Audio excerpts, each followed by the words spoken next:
Hello friends, कैसे हैं आप सब। Welcome to the channel. आज हम बात करने वाले हैं एक ऐसी प्रॉब्लम के बारे में जो ऊपर तो दिखती नहीं है लेकिन स्पेस में बहुत बड़ी टेंशन बनी हुई है, और वो है स्पेस जंक। हाँ जी, स्पेस जंक। अब आप सोच रहे होंगे ये क्या बला है। सिंपल शब्दों में कहें तो ये स्पेस में फ्लोटिंग करता हुआ कचरा है, वो कचरा जो हमने ही वहाँ भेजा था। इमेजिन कीजिए, अगर आप अपने घर का सारा कचरा छत पर फेंक दो तो क्या होगा। धीरे धीरे वो छत भर जाएगी, और अगर आपको कुछ काम करना होगा तो मुश्किल होगी ना।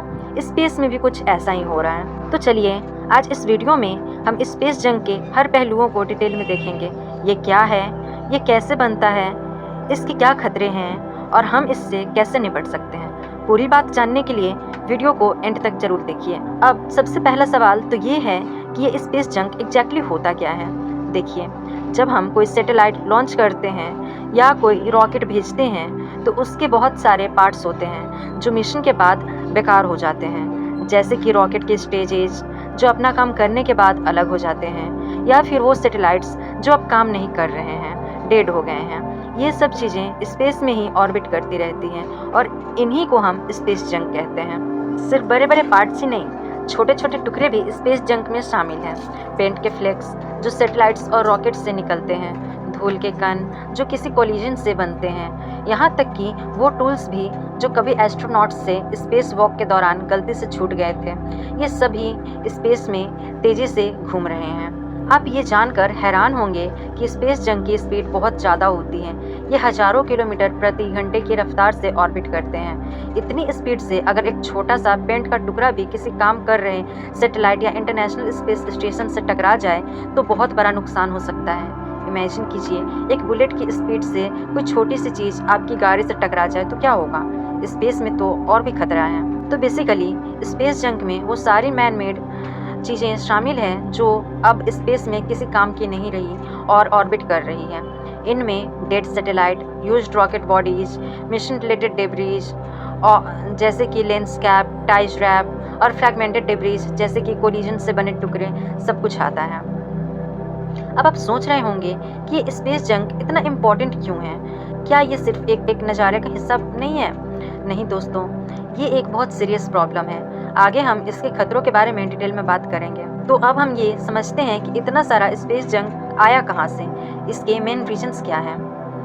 पहला रीजन, रॉकेट लॉन्चेस। जब हम कोई रॉकेट लॉन्च करते हैं तो उसके कई स्टेजेज होते हैं जो अपना फ्यूल ख़त्म करने के बाद अलग हो जाते हैं। ये स्टेजेज अक्सर ऑर्बिट में ही रह जाते हैं। कुछ तो धीरे धीरे अर्थ के एटमॉस्फेयर में एंटर करके जल जाते हैं, लेकिन बहुत सारे लंबे समय तक ऑर्बिट करते रहते हैं। दूसरा रीजन है सैटेलाइट डिप्लॉयमेंट्स।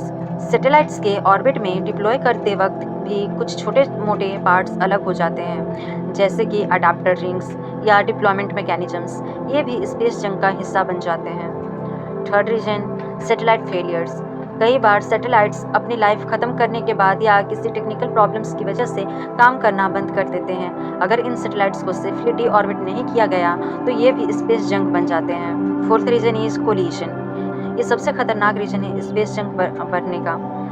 जब दो बड़े ऑब्जेक्ट्स जैसे कि दो डेड सैटेलाइट्स या एक डेड सैटेलाइट्स और एक रॉकेट बॉडीज आपस में टकराते हैं तो वो हज़ारों छोटे छोटे टुकड़ों में टूट जाते हैं। ये फ्रैगमेंटेशन डेब्रीज बहुत ज़्यादा नंबर में होता है और बहुत तेज़ी से फैलता है, जिससे और भी कोलिजन्स का खतरा बढ़ जाता है। कोलिजन से रिलेटेड एक बहुत ही फेमस थ्योरेटिकल सिनेरियो है जिसे केसलर सिंड्रोम कहते हैं। इस थ्योरेटिकल सिनेरियो में ये एक ऐसा थ्योरेटिकल सिनेरियो है जिसमें ऑर्बिट में इतना ज़्यादा स्पेस हो जाएगा कि एक कोलिजन दूसरे कोलिजन को ट्रिगर करेगा और इस तरह से एक चेन रिएक्शन शुरू हो जाएगी।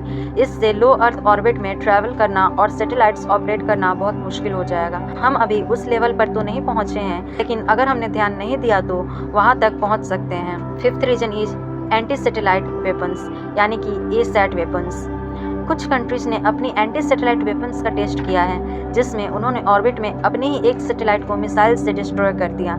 इससे बहुत बड़ी मात्रा में स्पेस जंक क्रिएट हुआ है।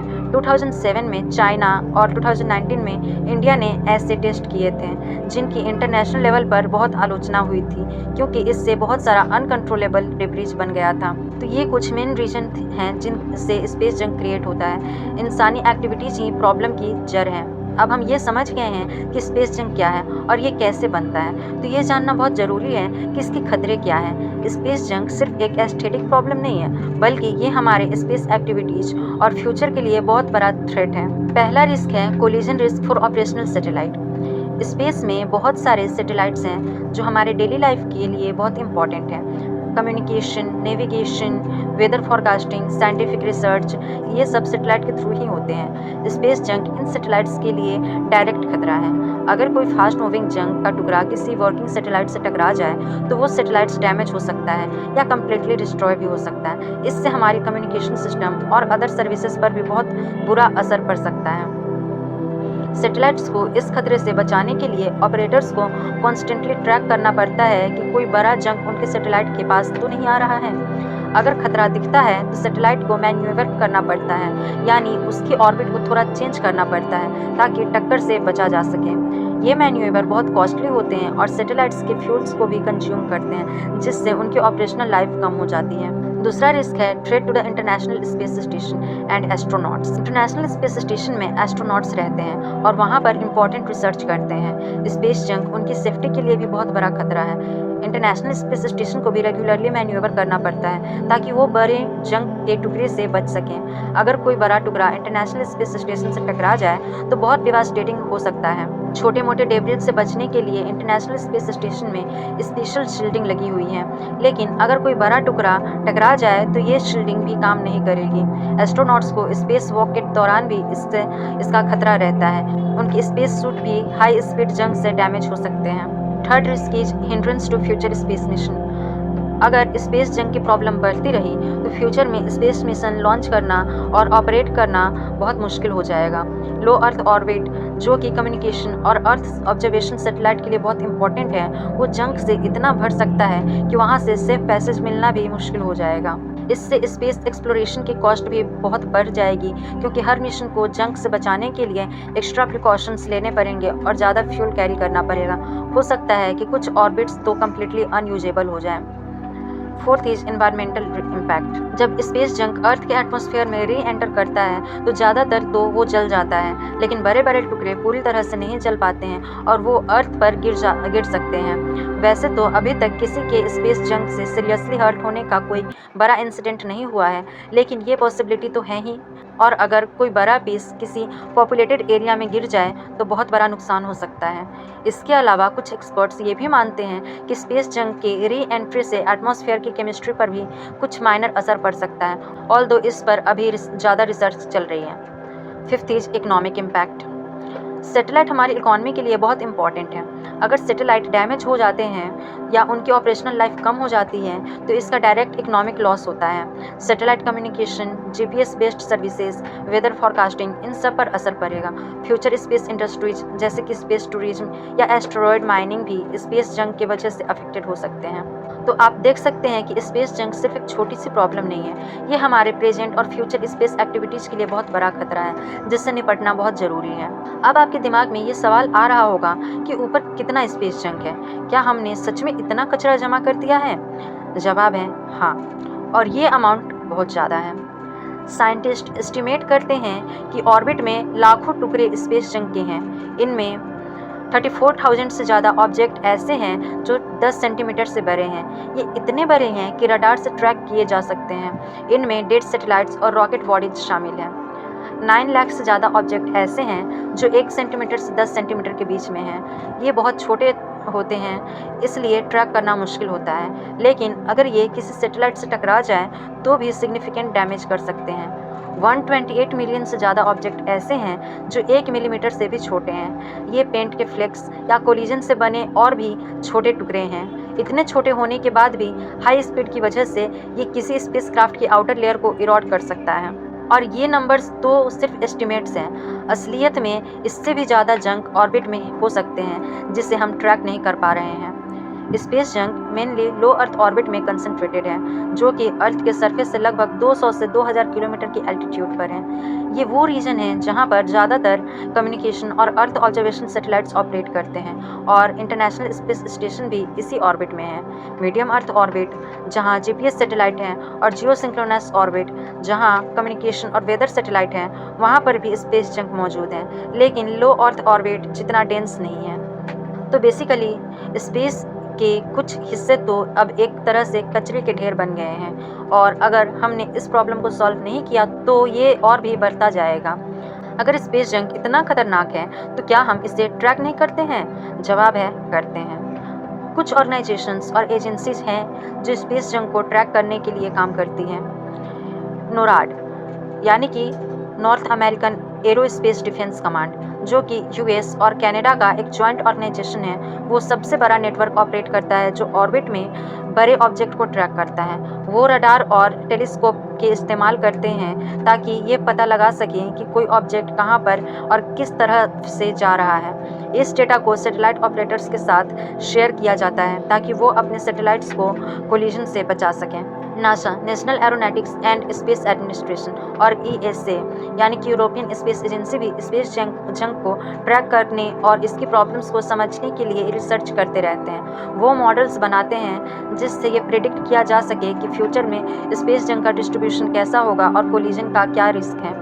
लेकिन ये ट्रैकिंग सिर्फ बड़े ऑब्जेक्ट्स तक ही लिमिटेड है, जो कि 10 सेंटीमीटर से बड़े हैं। छोटे ऑब्जेक्ट्स को ट्रैक करना बहुत मुश्किल होता है, लेकिन वो भी खतरनाक हो सकते हैं क्योंकि उनकी स्पीड बहुत ज़्यादा होती है। स्पेस जंक को ट्रैक करना एक कंटिन्यूअस चैलेंज है, क्योंकि ये ऑब्जेक्ट्स कॉन्स्टेंटली मूव करते रहते हैं और उनकी ऑर्बिट ग्रेविटेशनल फोर्स और एटमॉस्फेरिक ड्रैग से चेंज होती रहती है। नई ट्रैकिंग टेक्नोलॉजीज डेवलप करने पर भी काम चल रहा है, जैसे कि स्पेस बेस्ड सेंसर जो कि ऑर्बिट से ही जंक को ट्रैक कर सकते हैं। इससे ट्रैकिंग की एक्यूरेसी और कवरेज बढ़ाई जा सकती है। एक्यूरेट ट्रैकिंग बहुत ज़रूरी है ताकि हम कोलिजन को प्रेडिक्ट कर सकें और सैटेलाइट को बचाने के लिए टाइमली एक्शन ले सकें। अब सबसे इम्पॉर्टेंट सवाल ये है कि हम स्पेस जंक की प्रॉब्लम से कैसे निपट सकते हैं। इसके लिए 2 मेन तरीके हैं। पहला, प्रिवेंशन। सबसे पहला और सबसे इम्पॉर्टेंट स्टेप है कि हम और ज़्यादा स्पेस जंक क्रिएट होने से रोकें। इसके लिए कुछ गाइडलाइंस और बेस्ट प्रैक्टिसेस डेवलप की गई हैं जिन्हें फ्यूचर स्पेस मिशन को फॉलो करना चाहिए। पहला, डी ऑर्बिटिंग सैटेलाइट्स। जब कुछ सैटेलाइट्स अपनी ऑपरेशनल लाइफ ख़त्म कर लें तो उसे सेफली अर्थ के एटमॉस्फेयर में री एंटर करवा देना चाहिए ताकि वो जल जाए। लो अर्थ ऑर्बिट में सैटेलाइट्स को 25 साल के अंदर री ऑर्बिट करने का गाइडलाइंस है। जीईओ में सैटेलाइट को ग्रेवयार्ड ऑर्बिट में शिफ्ट किया जा सकता है, जो कि ऑपरेशनल ऑर्बिट से बहुत दूर होता है। सेकेंड है पैसिवेशन।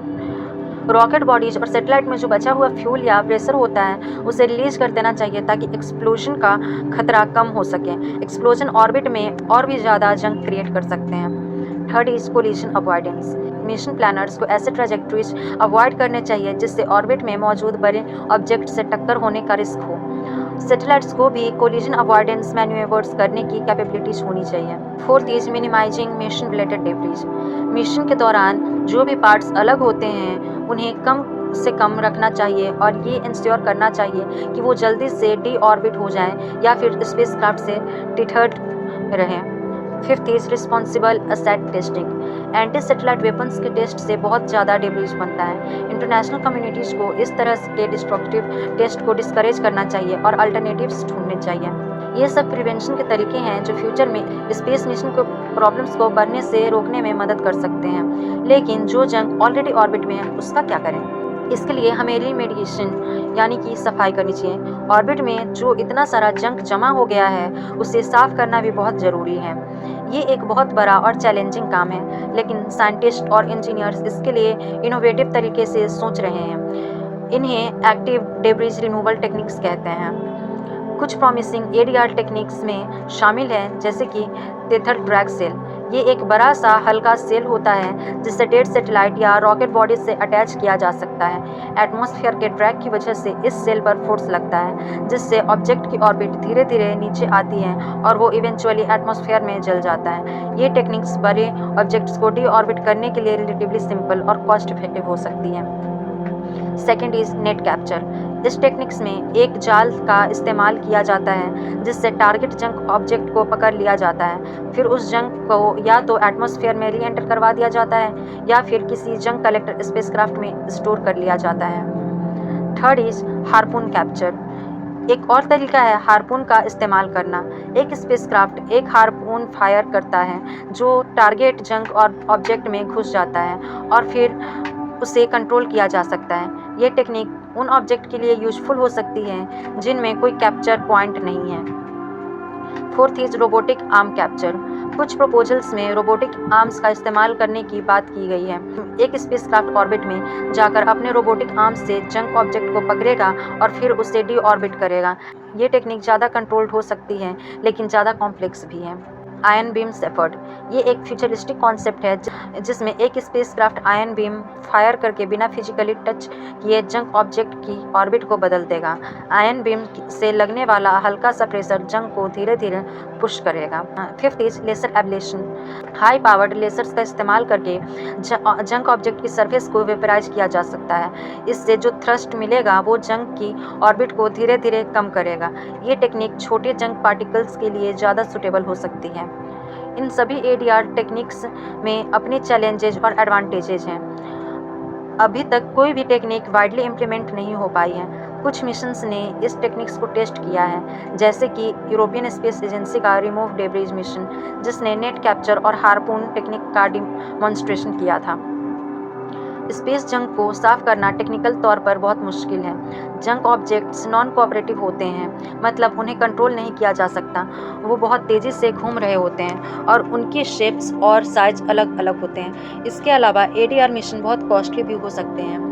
एक और बड़ा चैलेंज है इंटरनेशनल कोऑपरेशन और रेगुलेशन का। स्पेस एक शेयर्ड एनवायरनमेंट है और किसी एक कंट्री का स्पेस जंक साफ करने का एफर्ट तभी सक्सेसफुल होगा जब सभी कंट्रीज इसमें कोऑपरेट करें और इसके लिए क्लियर रूल्स और रेगुलेशंस बने।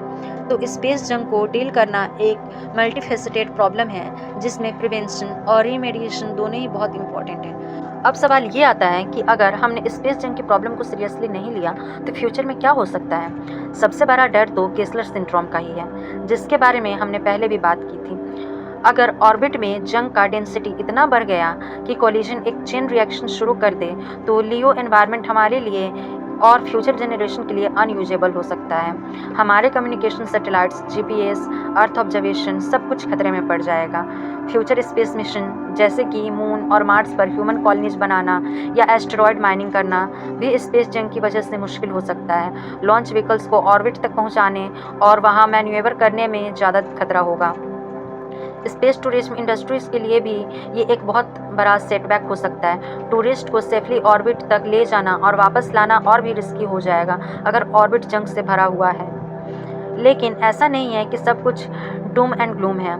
साइंटिस्ट, इंजीनियर्स और पॉलिसी मेकर्स इस प्रॉब्लम को लेकर जागरूक हैं और इसका सोल्यूशन ढूंढने में एक्टिवली काम कर रहे हैं। नई टेक्नोलॉजीज डेवलप हो रही है और इंटरनेशनल लेवल पर डिस्कशन चल रही है कि इस प्रॉब्लम को कैसे टैकल किया जाए।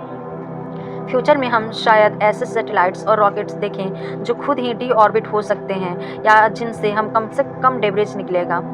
एक्टिव डेब्रिज रिमूवल मिशन भी रियलिटी बन सकते हैं। हो सकता है कि ऑर्बिट में गार्बेज ट्रक्स घूमें जो जंक कलेक्ट करके वापस लाए या एटमॉस्फेयर में डिस्ट्रॉय कर दें।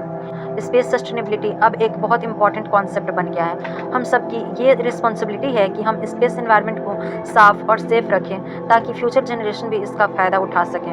अब आप सोच रहे होंगे कि एक आम आदमी स्पेस जंक की प्रॉब्लम को सॉल्व करने में क्या मदद कर सकता है। डायरेक्टली तो आप ऑर्बिट में जाकर कचरा नहीं उठा सकते, लेकिन आप बहुत कुछ कर सकते हैं। जैसे कि first step is stay informed.